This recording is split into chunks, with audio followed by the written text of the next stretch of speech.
اسے حاصل کر لیا، یہ آخرت کے اندر تمہارا مقام ہے. یعنی کہ اسے اپنا مقام پہلے ہی دکھا دیا جاتا ہے کہ وہ جنت میں جانے والا ہے یا دوزخ میں. اس کے بعد یہ روح 7 آسمانوں کی طرف سفر کرتی ہے اور کہا جاتا ہے کہ 7 آسمانوں پر ایک ایسی جگہ موجود ہے جو کہ جنت اور جہنم کے درمیان میں موجود ہے. یہ روحیں وہاں پر انتظار کرتی ہیں جب تک کہ قیامت کا وقت آئے اور ان کو ان کے اعمال کے مطابق فیصلہ سنایا جائے اور جنت اور جہنم کے اندر داخل کر دیا جائے، کیونکہ قیامت سے پہلے یہ جنت اور جہنم کے اندر داخل نہیں ہو سکتے. وہ سب کے سب وہاں پر انتظار کر رہے ہیں.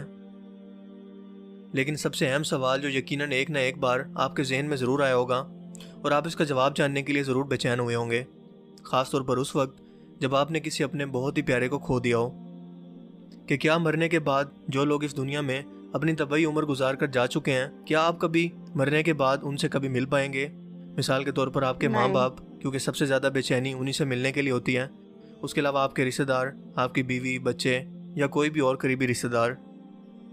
اگر میں تمام اسلامی روایات کو مد نظر رکھتے ہوئے آپ کو ایک لائن میں جواب دوں تو اس کا جواب ہے کہ ہاں، آپ ضرور مل سکیں گے. نہ صرف مل سکیں گے بلکہ وہ لوگ آپ کا انتظار کرتے ہیں. بالکل ایسے ہی جب آپ کا کوئی قریبی رشتہ دار ملک سے باہر موجود ہو اور آپ کئی سالوں کے بعد اسے دیکھنے کے منتظر ہوں، اسی طرح سے آپ کے رشتہ دار بھی آپ کے انتظار میں رہتے ہیں اور آپ مرنے کے بعد ان سے مل سکیں گے.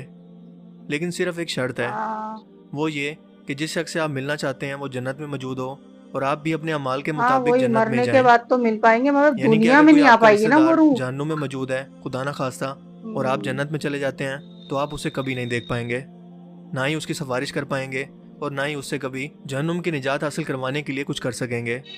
اور سیم یہی کیس جہنم کے ساتھ ہے کہ خدا نہ خواستہ آپ کو بھی اگر جہنم میں جانا پڑا اور آپ کا رشتہ دار بھی جہنم میں موجود ہوئے تو یہ لوگ آپس میں جہنم میں مل سکیں گے. حضرت عائشہ رضی اللہ تعالیٰ عنہ سے پوچھا گیا کہ حضور پاک صلی اللہ علیہ وآلہ وسلم کے آخری الفاظ جب وہ انتقال فرما رہے تھے وہ کیا تھے؟ ام المومنین حضرت عائشہ نے فرمایا کہ آپ صلی اللہ علیہ وآلہ وسلم کے آخری الفاظ سورہ مرسلات کے تھے.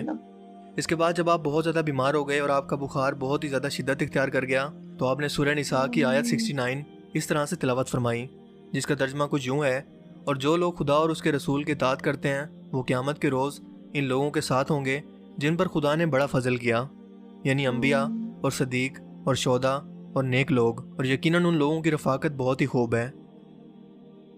اس آیت مبارکہ سے ہمیں یقین ہو گیا کہ قرآن پاک میں بھی واضح طور پر یہ لکھا ہے کہ جنتی روحیں مرنے کے بعد اپنے قریبی رشتہ داروں اور جنتی روحوں سے ملاقات کریں گی اور وہ لوگ ان کے منتظر رہتے ہیں سب ملیں گے اور ایک ہمیشہ دوسرے کے لیے ان سے، کے جو ساتھ رہیں جاننے گی. والے ہیں، یہ میاں لوگ ایک بیوی دوسرے کو ہیں، پہچانیں گے اور ایک رشتہ دوسرے دار کے ہیں ایک ساتھ رہیں دوسرے گے. سے. جب حضور پاک صلی اللہ علیہ وآلہ وسلم اس دنیا سے رخصت ہونے لگے تو آپ کو بہت زیادہ خواہش تھی کہ آپ اپنے قریبی رشتہ داروں کو مل سکیں، ایسے لوگوں سے مل سکیں جن کو آپ دنیا کے اندر بھی بہت زیادہ پیار کرتے تھے. آپ اندازہ لگا سکتے ہیں کہ حضور پاک صلی اللہ علیہ وآلہ وسلم اپنی ماں سے اور اپنے والد سے کتنا پیار کرتے تھے اور وہ ان سے ملنے کے لیے کتنا بے چین ہوں گے. اس کے علاوہ آپ کے چچا حضرت حمزہ جو کہ جنگ احد میں شہید ہو گئے تھے، آپ ان سے کس قدر پیار کرتے تھے اور ان سے ملنے کے لیے آپ کس قدر بے چین ہوں گے. اس کے علاوہ حضرت یوسف علیہ السلام اپنے والد حضرت یعقوب علیہ السلام سے مرنے کے بعد بھی ملنے کے لیے کس قدر بے چین ہوں گے، اور حضرت یعقوب علیہ السلام اپنے والد حضرت اسحاق سے اور پھر وہ اپنے والد حضرت ابراہیم علیہ السلام سے. اپنی وفات سے تقریباً 4 دن پہلے حضور پاک صلی اللہ علیہ وآلہ وسلم نے ابو معیبہ رضی اللہ تعالیٰ عنہ سے فرمایا کہ اللہ تعالیٰ نے مجھے حکم دیا ہے کہ میں جنت البقیع میں موجود لوگوں کے لیے جا کر دعا کروں. سو آپ ان کو ساتھ لے کر آدھی رات کو جنت البقیع کے لیے روانہ ہوئے اور وہاں پہنچ کر آپ نے ابو معیبہ سے فرمایا کہ اللہ تعالیٰ نے مجھے اختیار دیا ہے کہ یا تو میں دنیا میں رہ کر دنیا کے تمام خزانوں کی چابیاں اپنے پاس رکھوں یا پھر اللہ تعالیٰ سے ملاقات کے لیے آ جاؤں. ابو معیبہ نے یہ سنا تو فرمایا: اے اللہ کے رسول، ہمیں آپ کی ضرورت ہے، آپ ہمارے پاس رہیں، آپ ہمیں چھوڑ کر مت جائیں. لیکن اللہ کے رسول نے فرمایا کہ میں پہلے ہی اللہ تعالیٰ کی ملاقات کا فیصلہ کر چکا ہوں، یعنی میں نے اللہ کو چن لیا ہے. سو حضور پاک صلی اللہ علیہ وآلہ وسلم اس کے 4 دن بعد انتقال فرما گئے. آپ کے بعد وفات پانے والے تمام صحابہ کرام کی بھی یہی خواہش تھی کہ وہ دنیا کے ساتھ ساتھ جنت میں بھی ہمیشہ کے لیے آپ کی صحبت اختیار کر سکیں، آپ کے ساتھ رہ سکیں اور ایک بار پھر سے آپ کا دیدار کر سکیں. ان صحابیوں کی مرنے کے بعد سب سے بڑی خواہش یہ تھی کہ ایک بار پھر سے انہیں حضور پاک صلی اللہ علیہ وآلہ وسلم کا دیدار نصیب ہو. آپ صلی اللہ علیہ وآلہ وسلم نے حضرت فاطمہ سے فرمایا تھا کہ میری موت کے بعد جو سب سے پہلے نیک روح مجھ سے ملے گی وہ فاطمہ تم ہوگی. اور بالکل ایسا ہی ہوا، کیونکہ حضور پاک صلی اللہ علیہ وآلہ وسلم کی وفات کے 4 یا 6 مہینے بعد ہی حضرت فاطمہ کا انتقال ہو گیا اور انہوں نے اپنے والد سے ملاقات کی. جب حضرت بلال حبشی رضی اللہ تعالیٰ عنہ کی موت کا وقت قریب آیا تو ان کی بیوی نے ان کے کمرے کے اندر آ کر فرمایا کہ ہائے، آج تو کتنا دکھ کا دن ہے. لیکن حضرت بلال نے یہ سنا تو فرمایا کہ میرے لیے تو یہ بہت خوشی کا دن ہے، کیونکہ میں اپنے آقا حضرت محمد صلی اللہ علیہ وآلہ وسلم اور ان کے ساتھیوں سے ملاقات کرنے والا ہوں. تو یہ تھی ویڈیو اور بہت اچھی ویڈیو تھی.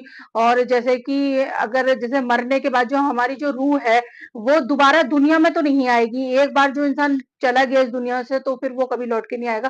تو ہاں بالکل بے شک یہ بات ہے کہ ہمارے مرنے کے بعد اگر ہم جنت میں جائیں گے اور ہمارے کوئی رشتے دار ہیں یا ہمارے ہسبینڈ ہیں اور یا کسی ہسبینڈ کی وائف ہے، بچے ہیں اور بھی جو رشتے دار ہیں وہ ایک دوسرے سے آپس میں ضرور وہاں ملیں گے. اور اگر ایسے ہی کوئی جو جہنم میں جائے گا تو وہ لوگ آپس میں ملیں گے. تو یہ چیز انہوں نے بتائی. تو گائز آج کی ویڈیو تو خیر بہت اچھی تھی، مجھے تو بہت اچھے لگے. آپ لوگ بتانا آج کی ویڈیو کیسی لگی آپ کو. تو چلیے ملتے ہیں نیکسٹ ویڈیو میں. اللہ حافظ.